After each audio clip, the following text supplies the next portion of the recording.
নাৰী নিজতেই নিজে এখন সুগভীৰ স্ৰোতস্বিনী, যি বৈ যাব জানে সুখৰ এমুঠন হেঁপাহ কঢ়িয়াই, লগত লৈ এহেজাৰ দুখৰ ওপৰদি। সৌ আকাশত ডাৱৰৰ ফাঁকে ফাঁকে উৰি ফুৰা চৰাইজাক দেখিছা? দেখিছানে সিহঁতৰ স্বাধীনতা কিম্বা মুক্ত বিচৰণৰ সক্ষমতা?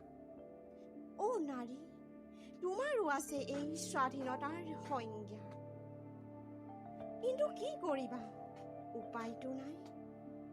এতিয়াও যে আছে এই পৃথিৱীতো কিছুমান শূন্য মানৱীয়তাৰ লোকৰ প্ৰভুত্বতা।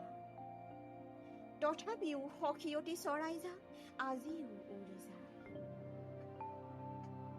অদৃষ্ট সীমনাৰ দক্ষিণীয়া চুবুৰীৰে পুনৰ উলটি আহি ঘোষণা কৰি থৈ যায় পূবৰ আকাশত যে সময়ে সময়ে লিখা যাব স্বাধীনভাৱে নীলিমাৰ বুকুত নাৰীৰ জয়গানৰ হাজাৰটা কাহিনী।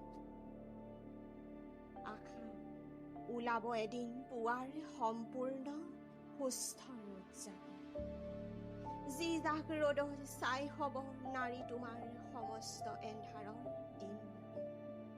শেষ হ'ব অনাগত কেইবাটাও কলা কাহিনী, নাশ হ'ব সমাজৰ ধৰ্ষণ, যৌতুকৰ দৰে নিকৃষ্ট ব্যাধি।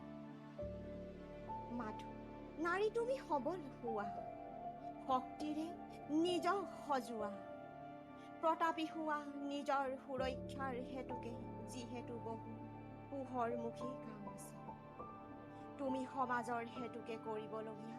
নাৰী জীৱনৰ হাজাৰখিলা মদৰুৱা পৃষ্ঠাৰ মাজতো জিলিকি উঠা তুমি এটি সপোনৰ আশা। ধন্যবাদ।